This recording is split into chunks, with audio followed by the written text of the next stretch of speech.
Parce qu'il est juste.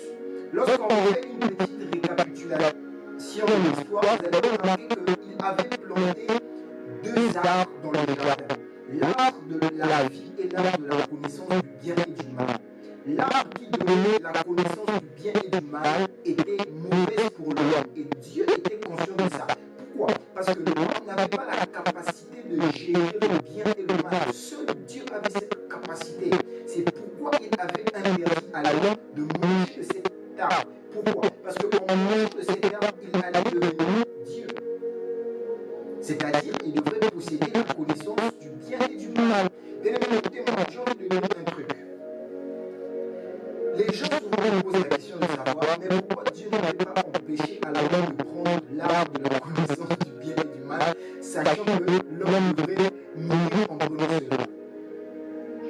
Vous savez, on est en train de se rapprocher à une ère où la Bible devient de plus en plus claire. À l'ère où nous sommes, l'ère de l'intelligence artificielle, il y a des entreprises, d'accord, qui sont en train de développer des stratégies pour insérer des puces pour augmenter l'intelligence de l'homme. Or, le problème, c'est quoi? C'est que l'homme va perdre quelque chose de très important en lui, le libre arbitre. L'homme sera contrôlé par les machines.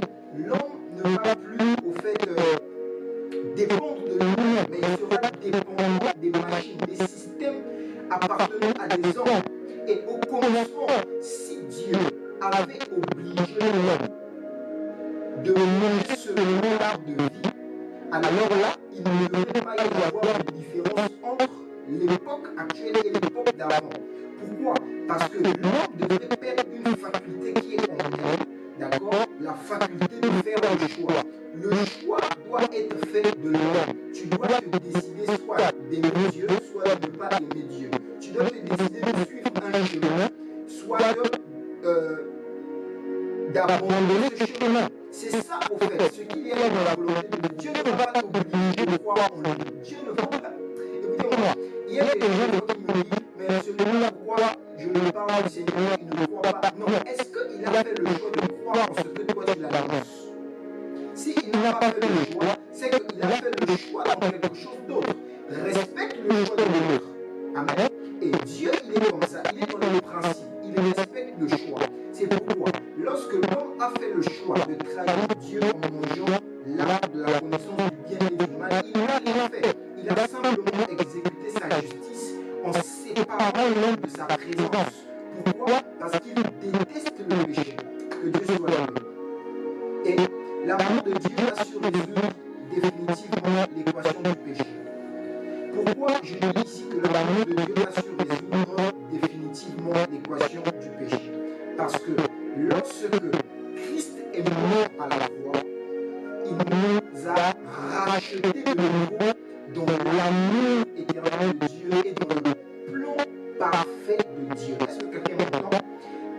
L'amour de Dieu et le plan de Dieu sont venus répondre aux besoins de l'humanité. L'humanité était perdue, l'humanité était séparée de Dieu, mais l'amour de Dieu, manifesté par Jésus-Christ, et le plan de Dieu sont venus répondre aux besoins de l'humanité. Jean 3,16, la Bible déclare que Dieu a tant aimé le monde qu'il a donné son Fils unique afin que quiconque croit en lui ne périsse point, mais qu'il ait la vie éternelle. Est-ce que vous voyez ce que l'amour de Dieu a fait? L'amour de Dieu a donné son propre Fils, sa propre personne, pour que quiconque croit en lui ne périsse pas, mais qu'il ait la vie. Et dans le livre de Jean 10, on va voir c'est quoi le plan de Dieu. La Bible déclare que le voleur ne vient que pour voler, égorger et détruire, mais moi, je suis venu afin que mes brebis aient la vie et qu'elles soient dans l'abondance. Donc, le plan de Dieu est que ces brebis aient la vie et qu'elles soient dans l'abondance. Dieu soit loué. C'est pourquoi, bien aimé, la création attendait avec un grand désir la révélation du Fils de Dieu. C'est pas pour rien qu'il est écrit que la création attendait avec un grand désir la révélation des fils de Dieu. Les fils de Dieu, ce sont ces personnes qui portent l'amour et le plan de Dieu qu'ils doivent transmettre à ceux perdu, entre guillemets. Et c'est même, je vais dire, le texte de base de notre université. Romains 8, verset 19. La création attendait avec un ardent désir la révélation des fils de Dieu. Bien aimé, l'amour de Dieu a su résoudre définitivement l'équation du péché en voyant Jésus-Christ mourir à la croix. Amen. J'aimerais qu'on dise rapidement Amen. Je vais décoller. Est-ce qu'on peut dire Amen? On va aller dans le livre de Lévitique. Lévitique 1. On va écrire Lévitique 1. Lévitique 1. Lévitique 1 à partir du verset 1 jusqu'à 4, il est écrit: L'Éternel appela Moïse de la tente d'assignation. Il lui parla et dit: Parle aux enfants d'Israël et dis-leur, lorsque quelqu'un d'entre vous fera une offrande à l'Éternel, il offrira un bétail, du gros ou du gros bétail. Si son offrande est un holocauste de gros bétail, il offrira un mâle sans défaut. Il l'offrira à l'entrée de la tente d'assignation devant l'Éternel pour obtenir sa faveur. Verset 4. Enfin, il posera sa main sur la tête de l'holocauste qui sera agréé de l'Éternel pour lui servir d'expiation. Que Dieu soit loué. Je vais relire le verset 4 parce que je veux me baser sur ça pour développer tout le reste des éléments que je vais développer. Au verset 4 de Lévitique 1, on dit: Il posera sa main sur la tête de l'holocauste qui sera agréé de l'Éternel pour lui servir d'expiation. Amen. Bien aimé, autrefois, vous allez remarquer, lorsque vous lisez attentivement le livre de Lévitique, on fera une étude aussi sur ça, par la grâce de Dieu. Il était impossible d'effacer le péché de l'homme. Est-ce que quelqu'un m'entend? Il était très impossible, je vais vous dire ça, d'effacer le péché de l'homme. Dans l'Ancien Testament, le péché de l'homme était couvert. Pourquoi le péché de l'homme était couvert? Parce que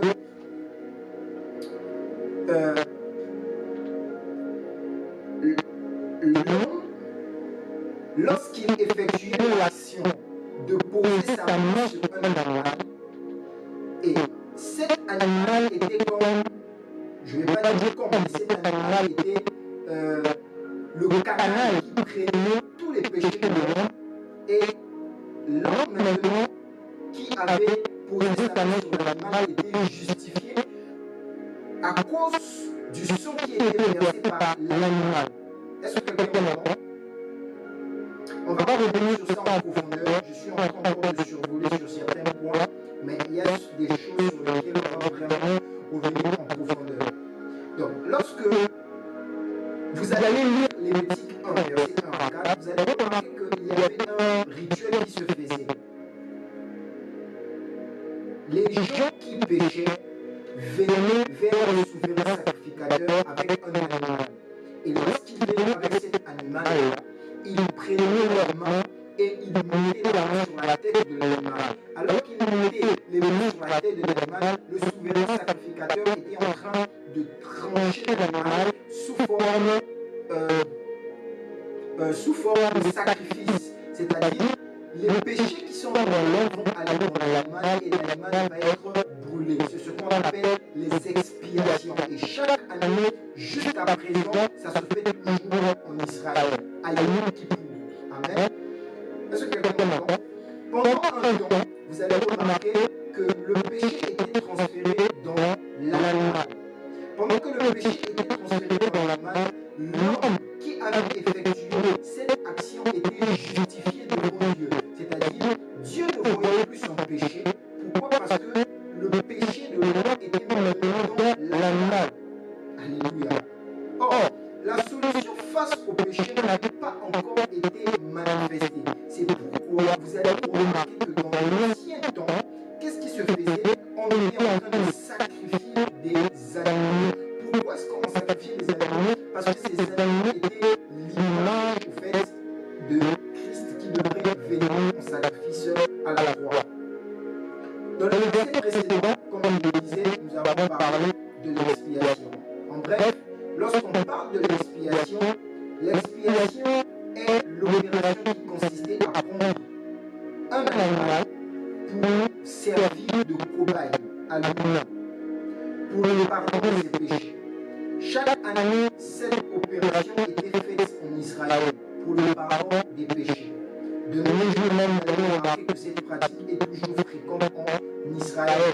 C'est pourquoi, bien aimé, Dieu soit loué pour son Fils qu'il a envoyé, pour qu'on ne fasse plus cette pratique d'expiation, c'est-à-dire prendre un animal, aller voir le souverain sacrificateur, pour que le souverain sacrificateur fasse l'expiation. Amen. Est-ce que quelqu'un est là? Est-ce qu'on peut dire amen? J'avance.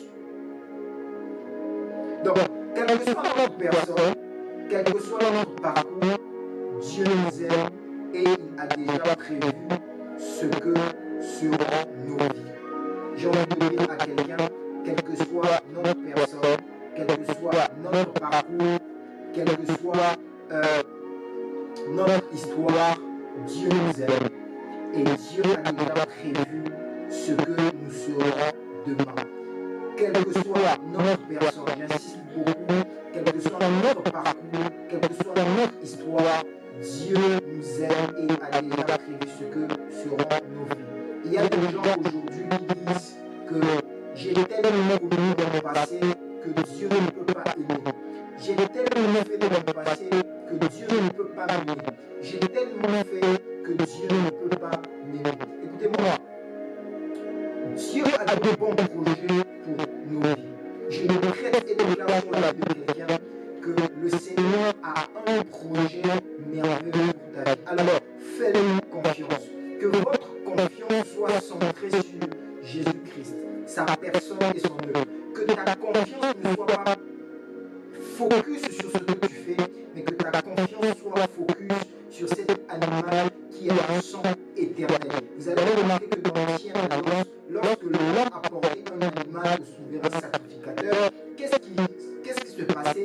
La confiance de l'homme qui partait vers le souverain sacrificateur était dans l'animal. Pourquoi? Parce que l'animal était la chose ou l'élément qui devrait le justifier devant Dieu. Que Dieu soit loué.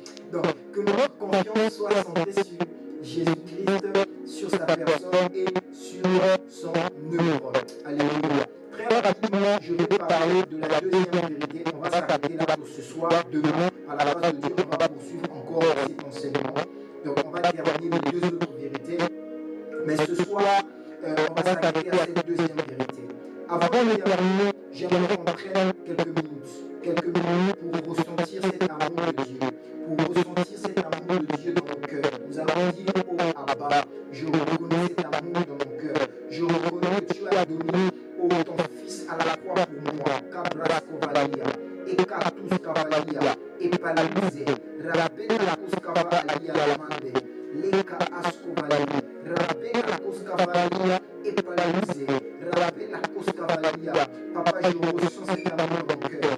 Je ressens cet amour dans mon cœur. Cet amour dans mon cœur est fort. Cet amour dans mon cœur est fort. Écoutez-moi, il dit que l'amour de Dieu est répandu dans vos cœurs par l'Esprit qui vous a été donné. J'ai envie de dire à quelqu'un, alors que je parle, je décrète et déclare que cet amour te soit transféré.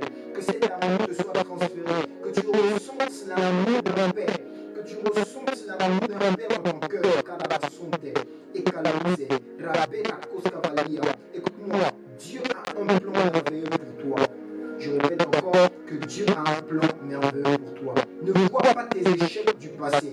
Ne vois pas tes limitations du passé, mais crois seulement que ce qu'il dit, il le fait. Ce qu'il promet, il l'accomplit.